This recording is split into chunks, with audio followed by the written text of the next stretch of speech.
यीशु नाम मिला, यीशु नाम मिला, मेरा जीवन सवर गया, मेरा जीवन सवर गया। यीशु नाम मिला, यीशु नाम मिला, मेरा जीवन सवर गया, मेरा जीवन सवर गया, मेरा जीवन सवर गया। तूने लहू के कतरे को मेरे लिए बहा दिया, तूने जान वतन देकर यीशु मुझको बना लिया।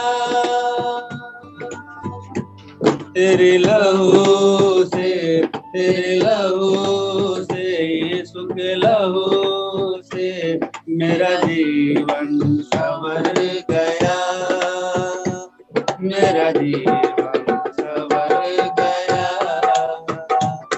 यीशु नाम मिला, यीशु नाम मिला, मेरा जीवन सवर गया, मेरा जीवन सवर गया।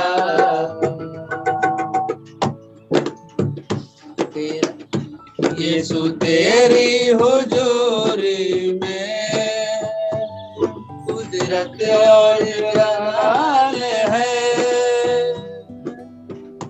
यीशु तेरे ही हाथों में मुझसा कमाल है। तेरे हुजूर से मसीह को छूने से मेरा जीवन सवर गया, मेरा जीवन सवर गया।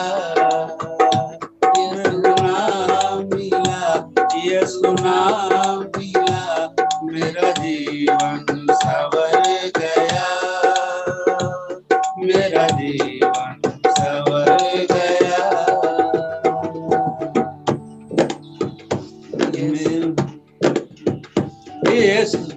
यीशु अब मेरे जीवन का एक तो ही सहारा है, मेरे जीवन की कश्ती का एक तू ही किनारा है। यीशु नाम मिला, आहा तू मिला, यीशु तो मिला, मेरा जीवन सवर गया, मेरा जीवन सवर गया। यीशु नाम मिला, यीशु नाम मिला, मेरा जीवन सवर गया, मेरा जीवन सवर गया, मेरा जीवन सवर गया, मेरा जीवन सवर गया। आज का जो वचन है, और ये है आज हमारे बीच में बहुत सारे पास्टर लोग हैं और नहीं भी है, लेकिन कोई बात नहीं। सेवा के लिए सुसज्जित, सेवा के लिए सुसज्जित जिस तरह से आज हमें परमेश्वर ने बुलाया है और हमें सेवा के लिए सुसज्जित होना है, परमेश्वर की सेवकाई में हमें आगे बढ़ना है, परमेश्वर के कार्य में हमें दिनों दिन आगे बढ़ना है, और इसके लिए बुद्धि की जरूरत है। भजन संहिता उसका 32 उसका 8 में कहता है, मैं तुझे बुद्धि दूंगा और जिस मार्ग में तुझे चलना होगा उसमें तेरी अगुवाई करूंगा, मैं तुझ पर कृपा दृष्टि रखूंगा और सम्मति दिया करूंगा। ये दाऊद लिखता है कि परमेश्वर का वचन कहता है कि हमें वो क्या करेगा, बुद्धि देगा। परमेश्वर का वचन हमें बुद्धि से परिपूर्ण करेगा, और परमेश्वर जिस तरह से दाऊद को अगुवाई किया उसी तरह से आज आपको और हमें भी अगुवाई करेगा, हमारे ऊपर कृपा दृष्टि रखेगा और वो हमें सलाह देगा और सम्मति दे दिया करेगा और हमारी अगुवाई करेगा। हम सब कोई इसी तरह से है जो दुनिया में है। पहला राजा उसका 19 में कहता है, तब वह वहां से चल दिया और सपात का पुत्र एलिसा उसे मिला, जो 12 जोड़ी बैल अपने आगे किए हुए आप बराहुई के साथ होकर हल जोत रहा था। उसके पास जाकर एलिय्याह ने अपनी चद्दर उस पर डाल दी। परमेश्वर ने उन्हें अगुवाई किया कि जा करके सपात को चला जा, सपात का पुत्र एलिसा के पास चला जा और वहां पर एलिसा जो कि हल चला रहा है वहां पर उनके ऊपर में जा करके अपनी चादर उस पर डाल दीजिए। इसका मतलब कि अपना जो कार्यभार है उसके ऊपर सौंप दीजिए। और इस समय वो हल चला रहा था और एलिया आता है और उनके पीछे जा करके उन पर क्या कर दिया, चादर डाल दिया। और इस तरह से जब हम देखते हैं कि ये सेवकाई का जो पहला शुरुआत था, ये सेवकाई जिस तरह से पुराना नियम में किस तरह से सेवकाई का शुरुआत करते थे। लेवी व्यवस्था उसका 8 उसका 1 में कहता है, फिर यहोवा ने मूसा से कहा। लेवी व्यवस्था 8 उसका 6 में कहता है, फिर मूसा ने हारून और उसके पुत्रों को समीप ले जाकर जल से नहलाया। ये जब कोई व्यक्ति जो परमेश्वर की सेवकाई के लिए आते थे, उनको सबसे पहले जल से नहलाया जाता था। इसका मतलब कि परमेश्वर का जो बपतिस्मा पाए हुए, जो कि यीशु मसीह के नाम से जो बपतिस्मा लिए हुए, उन्हीं लोगों को ये सबसे पहला चीज है सेवकाई के कार्य में लाया जाता था।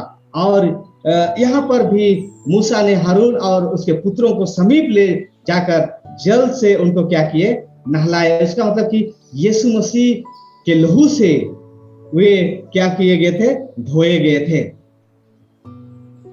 लेवी व्यवस्था 8 उसका 13 में कहता है, फिर मूसा ने हारून के पुत्रों को समीप ले आकर अंगरखे पहनाकर फेटे बांध के उनके सिर पर टोपी रख दी, जिस प्रकार यहोवा ने मूसा को आज्ञा दी थी।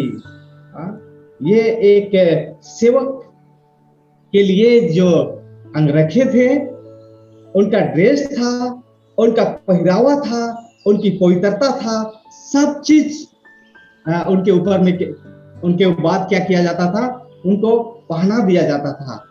उनके फेटे बांध के उनके सिर पर टोपी रख दिया जाता था, जिस प्रकार यहोवा ने मूसा को क्या किया था, आज्ञा दिया था। लेवी व्यवस्था 8 उसका 24 में कहता है, और वह हारून के पुत्रों के समीप ले गया और लहू में से कुछ एक एक के दाहिने कान के सिरे पर और दाहिने हाथ और दाहिने पांव के अंगूठों पर लगाया, और मूसा ने लहू को वेदी पर चारों ओर छिड़का। ये कान में लगाया लहू, इसका मतलब क्या है, यही कान से परमेश्वर का वचन को हमें सुनना चाहिए। और दाहिने हाथ का मतलब क्या होता है कि जब हम कान से सुनते हैं तब हमारा विचार, हमारा स्वभाव जो कार्य में वो क्या करता है, परिणित करता है। और उसके बाद दाहिने पांव के अंगूठों पर लगाया, उसका मतलब कि दाहिना पांव सबसे पहला जो कि परमेश्वर के कार्य के लिए आगे बढ़ेगा।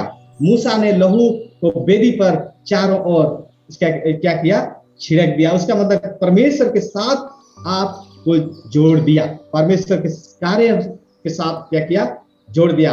लेवी व्यवस्था 8 उसका 30 में कहता है, और मूसा ने अभिषेक के तेल और वेदी पर के लहू दोनों में से कुछ लेकर हारून और उसके पुत्रों पर और उसके पुत्रों और उनके वस्त्रों पर भी छिड़का, और उसने वस्त्रों समेत हारून को और वस्त्रों समेत उसके पुत्रों को भी पवित्र किया। जो परमेश्वर के कार्य के लिए हारून को पवित्र किया गया, उनके पुत्रों को पवित्र किया गया, उनको अभिषेक किया गया, उनको चुना गया ताकि वे परमेश्वर के कार्य को करें। सबसे पहले नंबर 1 जो हमारे लिए आता है, जो कि एक सेवक के लिए होता है, अपने स्वामी के नक्शे कदम पर वह क्या करता है, चलता है।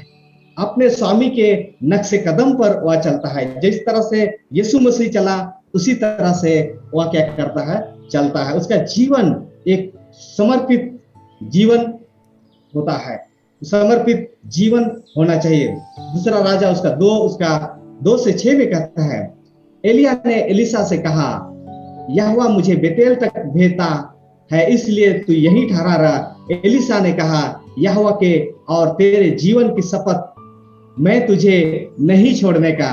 इसलिए वे बेतेल को चले गए। स्वर्ग में उठा लिए जाने से पहले एलिया एलिसा से कहता है, परमेश्वर मुझे बेतेल को भेजता है।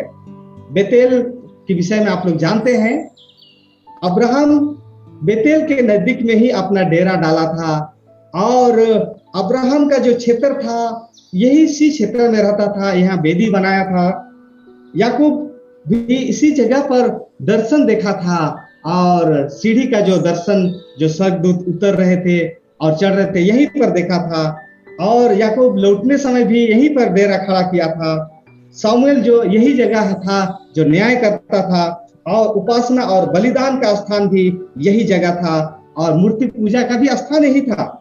और जोशिया ने यहीं पर क्या किया था, वेदी को ढा दिया था। और एलिया कहता है कि मुझे परमेश्वर बेतेल को भेजता है। लेकिन बाद में हम देखते हैं एलिसा कहता, मैं तुझे छोड़ने का नहीं, मैं तुझे नहीं छोड़ूंगा, मैं तेरे साथ जाऊंगा। और वहां से हम देखते हैं दूसरा राजा उसका 3 में, और बेतेलवासी भोजदेवताओं के चेले एलिसा के पास आकर कहने लगे, क्या तुझे मालूम है कि आज यहोवा तेरे स्वामी को तेरे ऊपर से उठा लेने पर है? उसने कहा, हाँ मुझे भी यह मालूम है। तुम चुप रहो, तुम कुछ मत बोलो। मुझे भी मालूम है कि आज परमेश्वर एलिया को उठा लेगा, आज उठा लेगा। और क्या आपको मालूम है? एलिसा कहता है, हाँ मुझे मालूम है। आप सब चुप रहिए, आप सब चुप रहिए, मुझे मालूम है। दूसरा राजा उसका 4 में कहता है, और एलिया ने उससे कहा, हे एलिसा, यहोवा मुझे यरीहो को भेजता है, इसलिए तू यहीं ठहरा रह।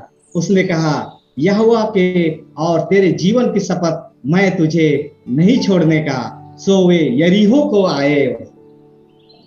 यहां पर जाकर कहता है कि हे एलिसा, यहोवा मुझे यरीहो को भेजता है, इसलिए तू यही ठहरा रह। और एलिसा कहता है, मैं तुझे नहीं छोड़ने का, मैं तुझे नहीं छोड़ूंगा।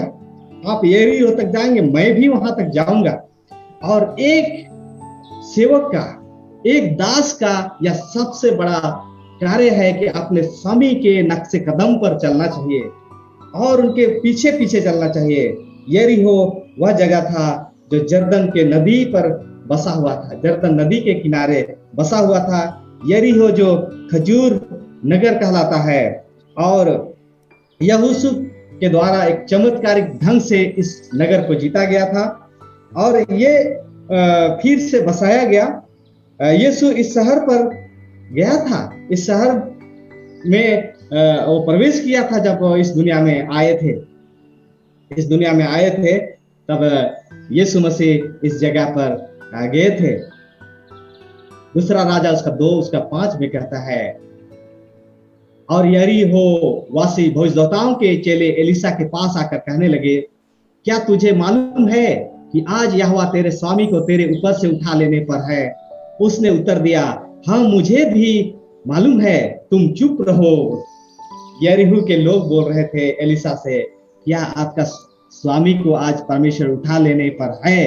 क्या आपको मालूम है? एलिसा कहता है, हाँ मुझे मालूम है। आप लोग सब कोई चुप रहिए, आप लोग कुछ मत बोलिए, आप लोगों का बोलने का जरूरत नहीं है।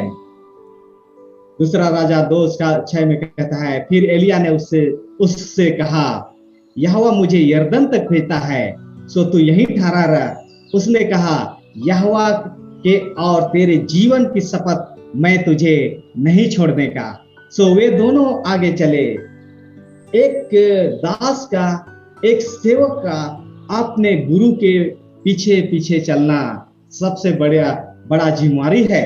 और ये सबसे बड़ा चीज, पहला चीज, ये एलिशा के जीवन में वो देख सकता है कि किस तरह से वो अपने गुरु के साथ लिपटे रह सकता है, ताकि जो कुछ भी उनसे सीखना है वो सीख सकेगा और परमेश्वर के कार्य में अपने आप को व्यवहार करेगा। जर्दन नदी के किनारे लूत रहता था। लूत का जीवन के विषय में आप जानते हैं, जर्दन नदी के किनारे ही रहता था। कनान का जो पूर्वी घेरा, कनान देश का जो पूर्वी घेरा जो है जर्दन नदी से सटा हुआ था। मूसा जर्दन नदी के पार नहीं जा सका। जर्दन नदी के पार नहीं जा सकता। यहोशू के समय में जर्दन नदी दो भाग हुआ। एलिया भी इस नदी को जब स्वर्ग में जाने से पहले इसको दो भाग किया। एलिशा भी जब वहां से लौट रहा था, जर्दन नदी इसके पार जब गया था, उस समय जब लौट रहा था, ये नदी को दो भाग किया। नमान इस नदी में चंगा हुआ और इसी नदी में यीशु मसीह का बपतिस्मा हुआ था। इसी नदी में यीशु मसीह का बपतिस्मा हुआ था। रूत उसका 1:16 में जिस तरह से रूत कहती है अपने सास से, रूत बोली, तू मुझसे यह विनती ना कर कि मुझे त्याग व छोड़कर लौट जा, क्योंकि जिधर तू जाए उधर मैं भी जाऊंगी, जहां तू टिके वहां मैं भी टिकूंगी। तेरे लोग मेरे लोग होंगे और तेरा परमेश्वर मेरा परमेश्वर होगा। ये रूत का वचन को एलिशा क्या करता है? पालन करता है। एलिशा ये रूत का वचन को जब पालन करता है तो कहता है कि तेरे लोग मेरे लोग होंगे, तेरा परमेश्वर मेरा परमेश्वर होगा। और यही सबसे बड़ा चीज है कि एक दूसरे के साथ क्या रहना, चिपके रहना, लटके रहना। और यही सबसे बड़ा चीज है। एक सेवक का कार्य होता है वो परमेश्वर से क्या करे? लटके रहे। नंबर 2, अपने स्वामी की जीत को साझा करता है।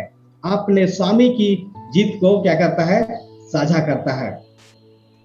दूसरा राजा उसका 2:8 में कहता है, तब एलिया ने अपनी चद्दर पकड़कर ऐंठ ली और जल पर मारा, तब वह इधर उधर दो भाग हो गया और वे दोनों स्थल ही स्थल पार उतर गए, जर्दन नदी के पार में चले गए। नदी दो भाग हो गया। एलिया ने उनका चद्दर पकड़कर ऐंठ ली और जल पर मारा तो जर्दन नदी दो भाग हो गया।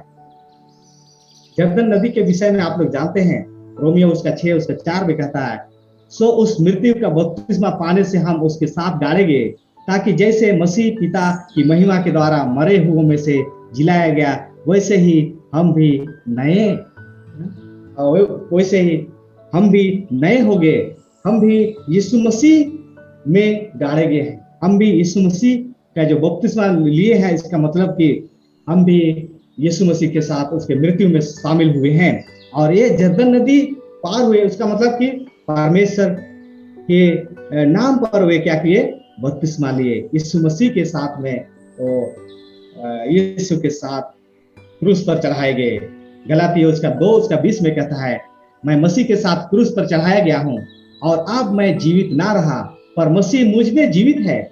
और मैं शरीर में अब जो जीवित हूं तो केवल उस विश्वास से जीवित हूं जो परमेश्वर के पुत्र पर है, जिसने मुझसे प्रेम किया और मेरे लिए अपने आप को दे दिया। मेरे लिए अपने आप को दे दिया। आज हम भी यीशु मसीह के लिए अपने आप को दे देना है। यीशु मसीह में अपने आप को दे देना है। पहला कुरिन्थियों उसका 15:55 में कहता है, हे मृत्यु तेरी जय कहाँ रही? हे मृत्यु तेरा डंक कहाँ रहा? मृत्यु का डंक पाप है और पाप का बल व्यवस्था है। पहला कुरिन्थियों उसका 15:56 में पाते हैं। परंतु परमेश्वर का धन्यवाद हो जो हमारे प्रभु यीशु मसीह के द्वारा हमें जयवंत करता है। कुरिन्थियों उसका 15:55 आप लोग जान सकते हैं कि एलिया मृत्यु को नहीं देखा। जर्दन नदी के पार जाने के बाद में परमेश्वर उनको उठा लिया। नंबर 3, अपने स्वामी की आत्मा चाहता है। आप जब परमेश्वर के कार्य करेंगे, आपको पवित्र आत्मा की जरूरत होगा। और आपको जिस तरह से यीशु मसीह ने वादा किया है, मैं तुझे एक सहायक दूंगा, और हमें इस तरह से उसकी क्या करना है, हमें उस मांगना है, उससे निवेदन करना है, और वो हमें क्या करेगा, वो देगा। दूसरा राजा उसका 2 उसका 9 में कहता है, उनके पार पहुंचने पर एलिया ने एलिसा से कहा, उससे पहले कि मैं तेरे पास से उठा लिए जाऊं, जो कुछ तू चाहे कि मैं तेरे लिए करूं, वह मांग। एलिसा ने कहा, तुझ में जो आत्मा है उसका दुना भाग मुझे मिल जाए। आज सबसे बड़ा चीज है कि आज पवित्र आत्मा की जरूरत है। हम शारीरिक तौर से बहुत सारे चीज करते हैं, लेकिन ये काफी नहीं है। हमें पवित्र आत्मा चाहिए, जिस तरह से एलिसा ने कहा कि मुझे आपका दुना, आप में जो आत्मा है उसका दुगना भाग मुझे मिल जाए। फिलिपियो 3 उसका 10 में कहता है, और मैं उसको और उसके मृत्युंजय की सामर्थ को और उसके साथ दुखों में सहभागी होने के मर्म को जानूं, और उस मृत्यु की समानता को प्राप्त करूं। जब तक पवित्र आत्मा नहीं आएगा, हम यीशु मसीह का दुख को हम महसूस नहीं कर सकते हैं, यीशु मसीह का कार्य को आगे नहीं बढ़ा सकते हैं। जब तक पवित्र आत्मा हमारे जीवन में कार्य नहीं करेगा, जब तक हम उसके लिए हमारे जीवन में कोई भूख नहीं होगा, तब हम ये महसूस नहीं कर सकते हैं, ये महसूस नहीं कर सकते। रोमियो उसका 8 उसका 9, परंतु जब कि परमेश्वर का आत्मा तुम में बसता है, तो तुम शारीरिक दशा में नहीं परंतु आत्मिक दशा में हो। यदि किसी में मसीह का आत्मा नहीं, तो वह उसका जन नहीं। प्रेरितों के काम उसका 19 उसका 2 में कहता है, उनसे कहा, क्या तुमने विश्वास करते समय पवित्र आत्मा पाया? उन्होंने उससे कहा, हमने तो पवित्र आत्मा की चर्चा भी नहीं सुनी। हमने तो पवित्र आत्मा की चर्चा नहीं सुनी, ये चेले लोग कह रहे थे। भला यूहन्ना 2 उसका 27 में कहता है, और तुम्हारा वह अभिषेक जो उसकी ओर से किया गया तुम में बना रहता है, और तुम्हें इसका प्रयोजन नहीं कि कोई तुम्हें सिखाए, वरन जैसे वह अभिषेक जो उसकी ओर से किया गया तुम्हें सब बातें सिखाता है, और यह सच्चा है और झूठा नहीं। और जैसा उसने तुम्हें सिखाया है, वैसे ही तुम भी उसमें बने रहते हो। आज हमें पवित्र आत्मा में बनना है, उसको पाना है, तभी हम उसमें बने रह सकते हैं। पवित्र आत्मा के बगैर हम उसमें नहीं बने रह सकते हैं। नंबर 4, अपने गुरु की महिमा का गवाह है। अपने गुरु की महिमा का गवाह है, ये नंबर 4 में आता है कि जब हम अपने गुरु को विजयी होते देखते हैं, उसकी महिमा होते देखते हैं, तब हम उसके गवाह में शामिल होते हैं। उनकी गवाह में हम भी क्या हो जाते हैं, शामिल हो जाते हैं। दूसरा राजा उसका 2 उसका 11 में कहता है, वे चलते चलते बातें कर रहे थे कि अचानक एक अग्निमय रथ और अग्निमय घोड़ों ने उनको अलग अलग किया, और एलिया बाउंडर में होकर स्वर्ग पर चढ़ गया। यह समय है कि आज अंतिम समय में हम लोग वास कर रहे हैं, और बहुत जल्दी जिस तरह से एलिया को परमेश्वर उठा लिया, आप सबको भी परमेश्वर उठा लेंगे, और बादलों में होकर के परमेश्वर के साथ परमेश्वर के राज में आप प्रवेश करेंगे। और ये जीवता उदाहरण हम सबों के लिए परमेश्वर ने एलिया के द्वारा दिया है। एलिया के द्वारा आप सबों को क्या किया है, दिया है। और इसके बाद में क्या हम पाते हैं, दूसरा राजा 2 उसका 12 में कहता है, और उसे एलिसा देखता और पुकारता रहा, हाय मेरे पिता, हाय मेरे पिता, हाय इस्राएल के रथ और सवारों। जब वह उसको फिर देखना पड़ा, तब उसने अपने वस्त्र फाड़े और फाड़ कर 2 भाग कर दिए। यहाँ से एलिसा देखता रहा, पुकारता रहा, जिस तरह से यीशु मसीह क्रूस पर चढ़े थे, और वो कहते हैं, हाय मेरे पिता, हाय मेरे पिता, तूने मुझे क्यों छोड़ दिया। और यह दुख वो संभाल नहीं सके, अपने वस्त्र फाड़ करके 2 भाग कर दिए, और बहुत ही शोकित और दुखित होकर के ये कहते हैं कि हाय मेरे पिता, हाय मेरे पिता। जिस तरह से यीशु मसीह कहे थे कि हे मेरे पिता, तूने मुझे क्यों छोड़ दिया। रोमियो उसका 6 उसका 11 में कहता है, ऐसे ही तुम भी अपने आप को पाप के लिए तो मरा, परंतु परमेश्वर के लिए मसीह यीशु में जीवित समझो। पाप के लिए तो मरा, परंतु परमेश्वर के लिए मसीह यीशु में जीवित समझो।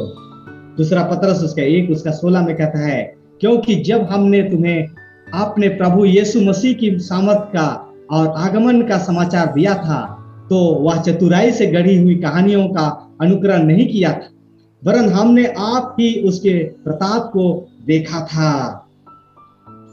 दूसरा पतरस उसका 1 उसका 17 में कहता है कि उसने परमेश्वर पिता से आदर और महिमा पाई, जब उस प्रतापमय महिमा में से यह वाणी आई कि यह मेरा प्रिय पुत्र है, जिससे मैं प्रसन्न हूं। ये स्वर्ग से भविष्यवाणी हुआ। गलातियों 2 का 20 पे कहता है, मैं मसीह के साथ क्रूस पर चढ़ाया गया हूं, और अब मैं जीवित ना रहा, पर मसीह मुझ में जीवित है, और मैं शरीर में अब जो जीवित हूं तो केवल उस विश्वास से जीवित हूं जो परमेश्वर के पुत्र वह है, जिसने मुझसे प्रेम किया और मेरे लिए आपने आप को दे दिया। मेरे लिए आपने आप को दे दिया। आप जानते हैं उत्पत्ति 37 उसका 29 का मतलब क्या होता है। और रूबेन ने गड्ढे पर लौटकर यह देखा कि यूसुफ गड्ढे में नहीं है, सो उसने अपने वस्त्र फाड़े। रूबेन बहुत दुखी हो गया था जब यूसुफ गड्ढे में था। उसी तरह से एलिशा भी बहुत दुखी हो गया जब एलिया को स्वर्ग उठा लिया गया। और ये वस्त्र फाड़ना मतलब कि हृदय से गंभीरता से दुखित होना, वो हृदय फट जाता है, टूट जाता है, और जिसका मतलब कि वस्त्र फाड़ने का मतलब ये होता है। नंबर 5, अपने स्वामी के दान प्राप्त करता है। वह अपने स्वामी का क्या करता है? दान प्राप्त करता है। दूसरा राजा उसका 2 उसका 13 में कहता है, फिर उसने एलिया की चद्दर उठाई जो उस पर से गिरी थी, और वह लौट गया और जर्दन के तीर पर खड़ा हो। जर्दन के तीर पर खड़ा। जर्दन नदी यहाँ पर क्या हो गया था?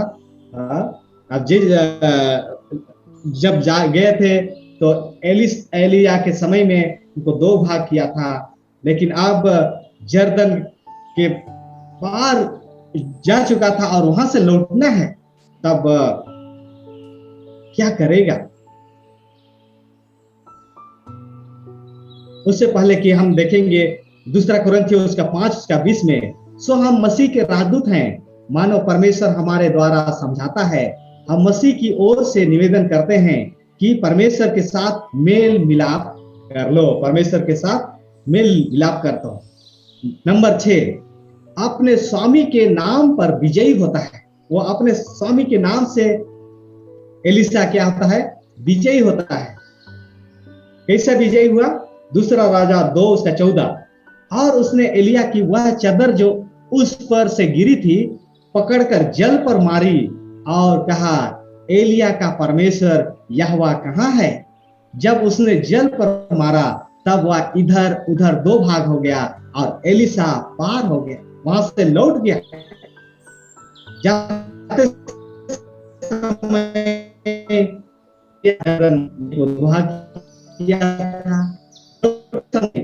वही शक्ति सामर्थ्य जर्दन को उसी है, जर्दन नदी 2 भाग हो।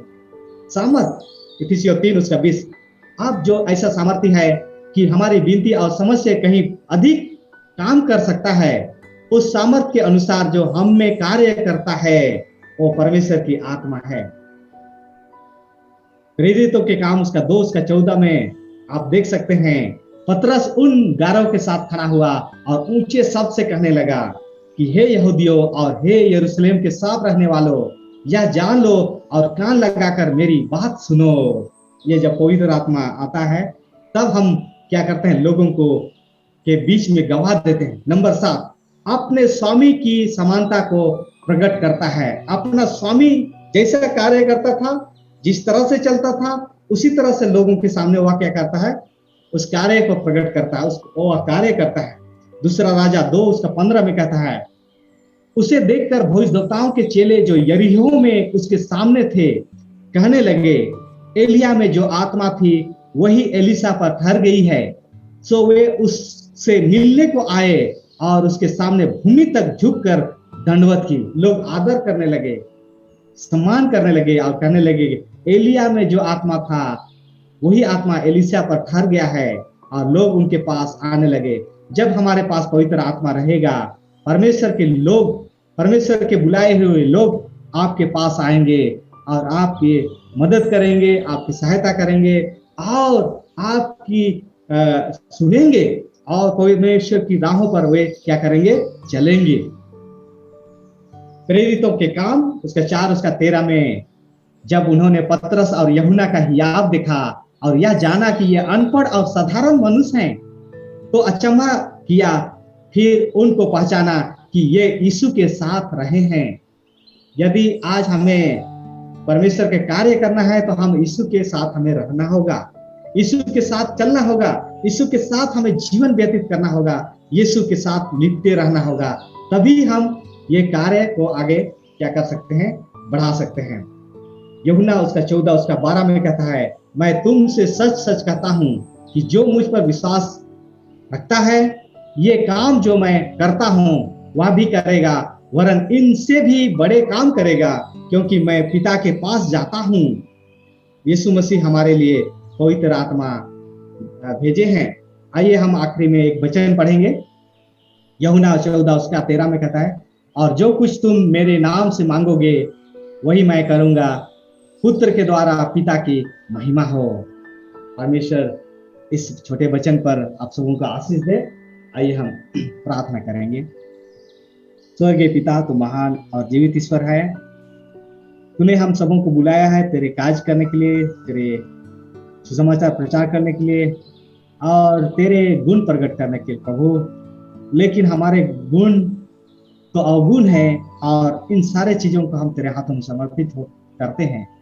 हमें कोई अच्छाई नहीं प्रभु, हमें कोई अच्छी वस्तु नहीं रहता है, क्योंकि तू हमें अच्छा कर सकता है, तू हम सबों को व्यवहार कर सकता है और तेरे सामर्थ्य से हम कर सकते हैं। पिता, हम कमजोर, हम लाचार, हम दुर्बल हैं, लेकिन तेरी शक्ति से हम सब कुछ कर सकते हैं। हमारे पाप नम क्षमा कर।